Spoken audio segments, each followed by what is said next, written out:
So Amy kind of said it. You kind of need to let go in order to grow. You kind of be willing to let go of who's still holding on to stuff from their past.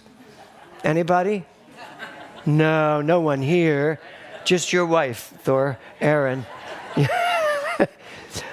Is there anybody not still holding on to something from their past? Oh, just Cynthia. Good for you, Cynthia. I think we all do, except for Cynthia. I think we all do. We hold on to things, and they show back up when we're not suspecting, when we're not expecting it, right? It just pops up, and you're like, oh my God, I still have heat about that. That still bothers me a little bit, whatever it is. Somebody just recently said to me that I was looking thin, and I was like, I had to check in, because usually when someone says I'm looking thin, I go ballistic. I would be like, I'm fine, and my weight's exactly what it's been since I was 20, 30, whatever it was. But they said, you're looking thin, and I was like, oh my God, nothing popped up. I just knew they were lying. And some people say you're looking thin because they think it's a compliment. Most people love when someone says you're looking thin, right? How many people love it when someone says you're looking thinner? Yeah, right? Yeah. Not skinny people. Just to give you all a wise word of warning. If someone has been skinny their whole life, looking thin is not a compliment. I guess I do have some heat around that still. So I just love the way Amy takes lyrics and asks us to think about them. You know, I love the melody of where that song goes to. What's your first lyric? That I want to bump, bump, bump. I want to go into that place where I can see the truth of me, and I just want to be free to see the truth of me. Love all of those lyrics, and I love the way it makes you feel. So if in this month of growth, you know, what we're asking ourselves is, how much more is there for me? And I have that question for you today. How much more is there for you in the world? Because here's how this works in this teaching. Here's the universe, the quantum field, saying you have an infinite scope, an infinite number of possibilities for your life. You can go in gazillion directions. Nothing stops you. Nothing's holding you back. That's the universal talking to you. That's the quantum field. And then here you are over here. You are that quantum field, but you're individuated. So you're over here, the individuation. All of this is you. Got it? But then this is you here, and you're kind of saying, I don't know, maybe I could probably do this, or I could do that. So you're limiting based on whatever beliefs you have, and yet you're really this. So the real question we have to ask ourselves is, you know, what do we really, really feel that we can accomplish? What can we do? What more is there? What's our theme this year? More in 24. But it's really be the more. So it's about be this. Be this over here that's saying everything's possible for me. Whatever I want, everything is possible. So I have a question for you today, and it's this. Are you happy? Yes. It was a rhetorical question, but thank you for letting me know. But are you happy? And so, did you say yes, Kirby? Great. So the answer may be yes, but then we gotta have to think about happiness itself. You know, are you happy all the time? Are you as happy as you could possibly be in this moment? Do you ever have those moments where somehow everything, right, Joselito, you know these moments, when everything kind of coalesces and it's all just gelled, and you're standing there and you're like, oh my God, I am so happy. And then about an hour later, you're like, what was I happy about? What happened then? So it's really when I say, are you happy? I'm going to lean into this today. So I want you to look at this quote by Marcus Aurelius, Roman Emperor, 161 to 180. Let's also remember, this is like 2,000 years ago, and they're already talking about what we're talking about today. It's as if we had to spend 2,000 years to go back and remember what we remembered then. He says, the happiness of your life depends upon the quality of your thoughts. That was 2,000 years ago someone said that. Therefore, guard accordingly, and take care that you entertain no notions unsuitable to what you call your happiness. Right? So now let me ask you this. How many thoughts do you think you've had this week that are contrary to the happiness that you say you want to have? Too many. More than you'd like to admit, right? So that's what we teach here. That's what the science of mind and spirit, it's all about. It's about the very thing Jesus spoke about when he said, it is done unto you as you believe. I wish Jesus had said, it is done unto you as you believe. So believe what makes you happy. He probably did say that on some mount somewhere. You know, I have this brother who's a minister in Jimmy Swaggart's church, and we have very interesting conversations. But whenever I throw this one up saying, but Jesus said, it is done unto you as you believe. That's like the basis of new thought. And I love his answer to me. Remember when he said this? I loved his answer. I was like, what do you say to that? He said, we usually say, we wish he hadn't said it. And I just laugh. We get along fine now. Because I have a very good relationship with Jesus, which is usually the first question after hello. How's your relationship with Jesus? And I used to fight him tooth and nail about that. I'd be like, I don't have a... And now I'm like, really good. Really good. And that kind of kills the conversation. So, the happiness of your life depends upon the quality of your thoughts. How's the quality of your thoughts? What is the quality of your thoughts? They could be better, right? They're getting better. Good. So what is the quality of your thoughts? And here's the thing about that, because this quote, while it is very profound, and it really helps me to keep reminding myself, what is the quality of my thoughts right now? Because I have to live that quality shortly. Whatever the quality of your thoughts are today, you're going to live tomorrow and the day after that. So the question becomes, what are you willing to put your investment into so that your dividends show up the way you want them? That was for you, Holly. I thought I'd do some finances in the midst of this. Yeah. So really, what is it that's going on in your mind, and are you willing to be happier? How many people here are willing to be happier? Yeah? Laura, you're not willing to be happier? You just didn't feel like raising your hand? Oh, okay, good. So, what I asked the people was, would you be... Yes! Thank you, good answer. Okay. So here's... Yeah, don't go to sleep. I will find you. If you nod off, I will find you. Right? But Robbie, are you with me? Okay, good. Good, okay, just letting you know. Okay, here we go. Mahatma Gandhi. Happiness is when what you think, what you say, and what you do are in harmony. So that's also a big part of this. So there's something inside of you that is growing, just continuing to grow. It's growing you, it's expanding you. You are right now perfect. And in about an hour, you're going to be perfect, but you're going to have grown. You're going to have expanded. Something's going to have happened in you, right? You may be conscious of it. You may not be conscious of it. You may be conscious of it and ignore it.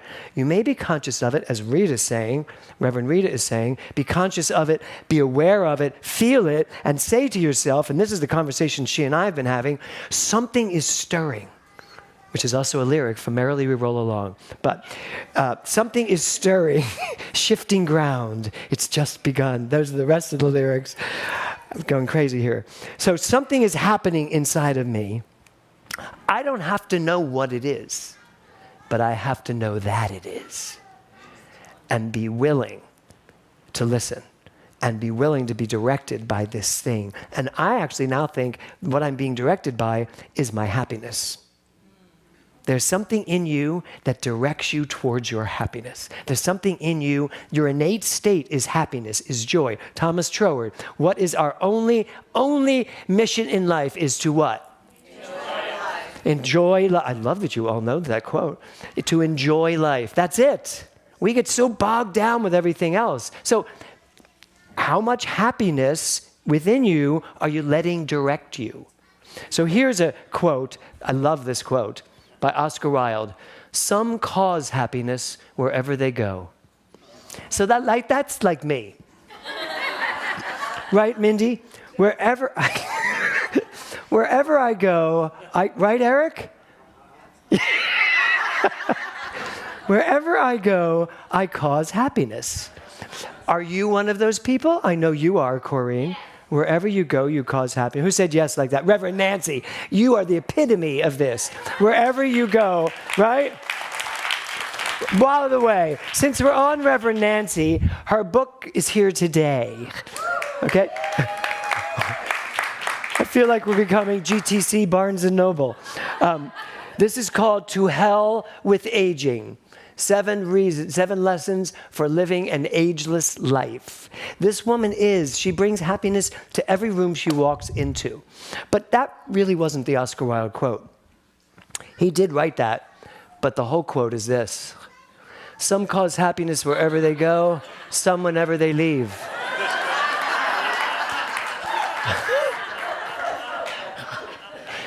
So you kind of have to ask yourself, which one are you?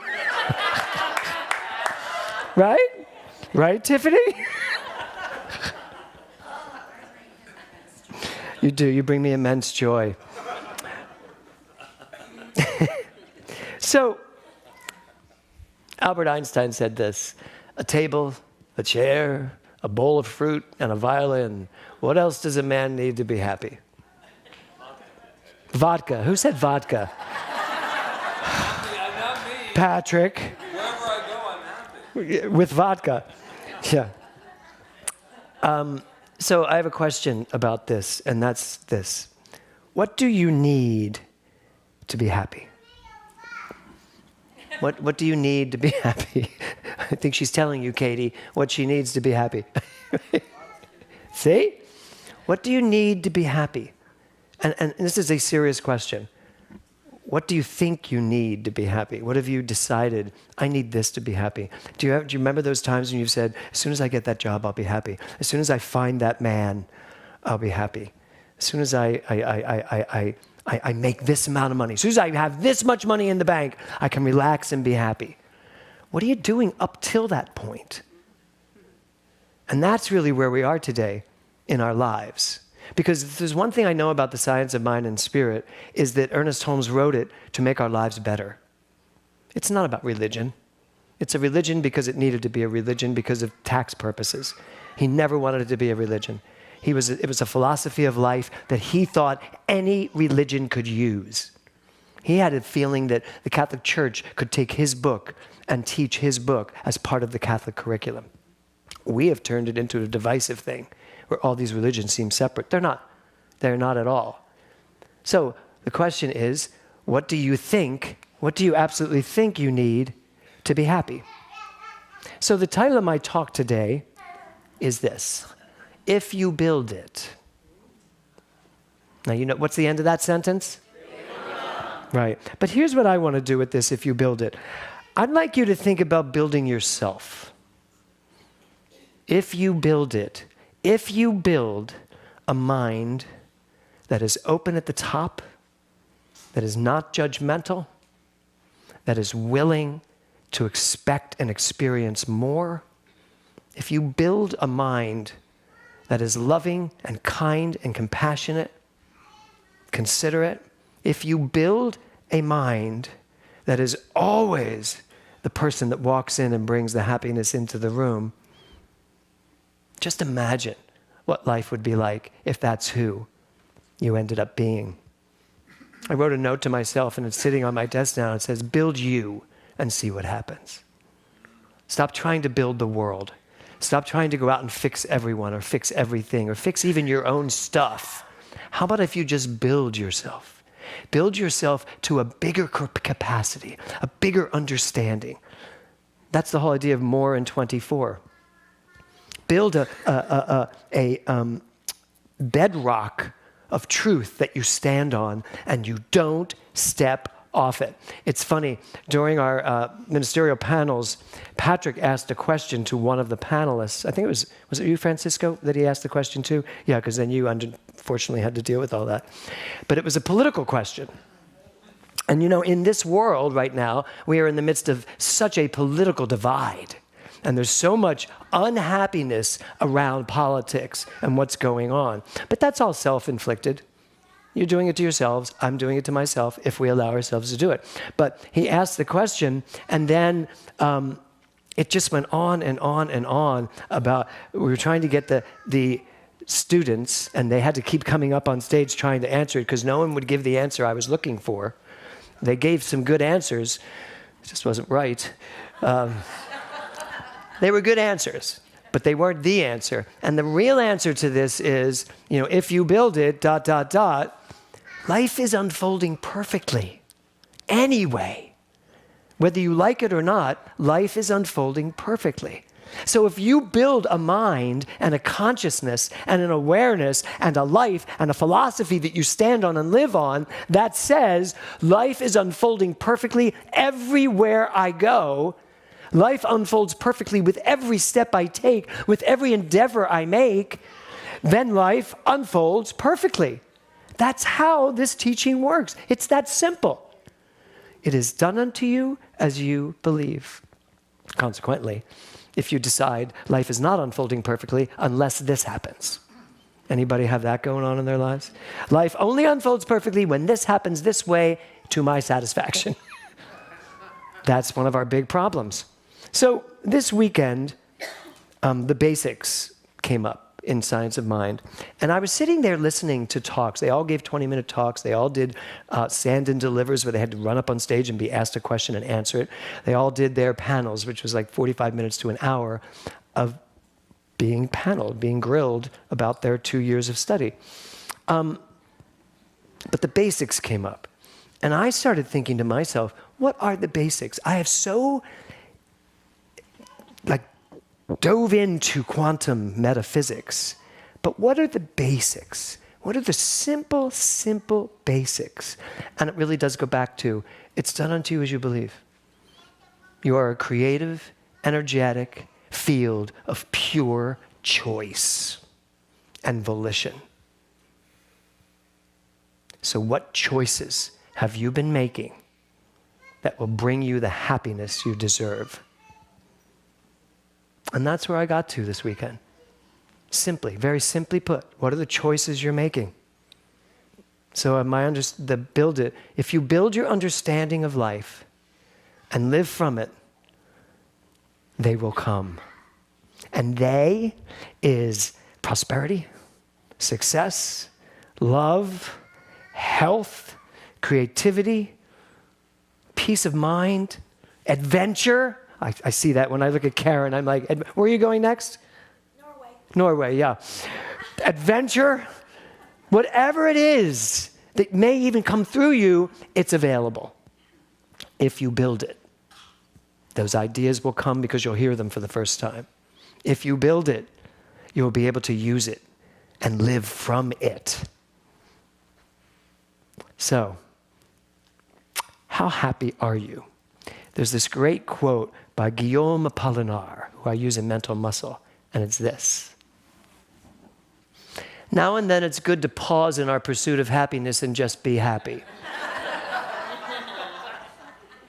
I mean, look at this child. She does not care what I'm saying right now. She is running around having a great old time, and she's just being happy.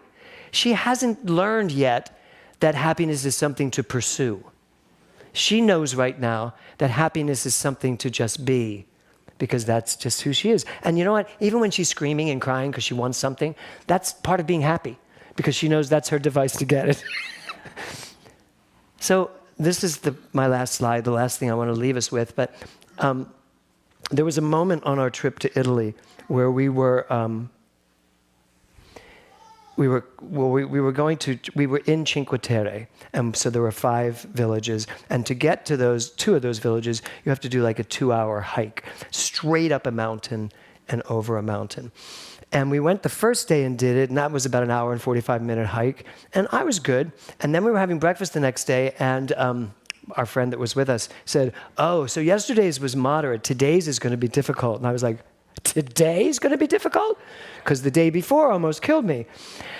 And so I was like, you know what, I'll take the train, and I'll meet you guys there. You climb the mountain, I will take the train, and I will get us some beach chairs, and I'll be ready for you. I'll be just sitting there waiting. And they were fine with that. Kevin was like, okay. And then I was like, like I'm really going to let them walk that without me and not have that experience. And I was like, I die. That's how it goes. That's how I felt as a teenager. No, really, I was born with a weak heart. I wasn't allowed to do any sports. And when I went into when I was going into my senior year of high school, my freshman year of college, I joined the crew team, and my mother went berserk. She was like, you can't be on the crew team. Do you know that takes a lot of energy, a lot of strenuous work. Your heart will never take it. And I literally said to her, my grandmother was there too, I was like, you know what? I die, but at least I'll die doing something. And my grandmother's like, oh, Dolores, just let him do it. He's not going to die. And so that's what I felt like. And so we did do it. And it was really up a hill, like up rocks, like straight up. And I remember getting to the top, almost to the top, and hearing the person, it was Jose, in the front, and he went, Jesus Christ, another climb. And I turned to Kevin, and I was like, I don't know why Jesus has to come into this, and we got to the top, and there was another climb straight up. Why I tell you this story is because of this. Right behind me was a whole little side of the mountain with those things that he's blowing on. Dandelions. And they were all that kind. They were all ready to be blown, right? So they were all, because I was really exhausted, so were they. All of them were huffing and puffing. And so while they were getting their breath back, I went over and took a little dandelion and blew on it. And so as I was looking for pictures this morning, I was like, oh my God, that's what happened on the side. But as I did it, something in me, when I blew that dandelion, something in me like expanded. I blew it and it was like, oh my God, who cares how long this climb is? Just take it one step at a time. The child that you are is still who you are. And you will never see anything like you're seeing from this particular hike. So yeah, I could have taken the train, but I wouldn't have seen what I saw. I also wouldn't have found that dandelion. So I leave you with this. If you build it, there it is. If you build it, if you build you, that's why you're sitting here, right, Doug? You're sitting here to build yourself even more. And Doug's in advanced consciousness. Why are we in advanced consciousness? Because we want to know more. We want to be more. We want to experience more. We want to be willing to understand more and then use it. If we are not using this teaching, why is it even here? So I invite you for the rest of this month, which is a few more days, I just want you to keep asking yourself, am I as happy as I could be? What will make me even happier? And start listening. Really start listening. You 8 people have spent 2 years studying, working to become ministers. The work of becoming a minister, the work of becoming whatever. Just like that last quote, now it's time to be a minister. Now it's time to be a divine human expression. Now it's time to be happy. Not look for it. Don't go after it. Just be. Because you have the information. I just gave you most of the information that we ever teach. 2 things. You are God, the divinity of man, and there's only one thing going on at all times, creative energy. Use it. Use it or lose it. Namaste.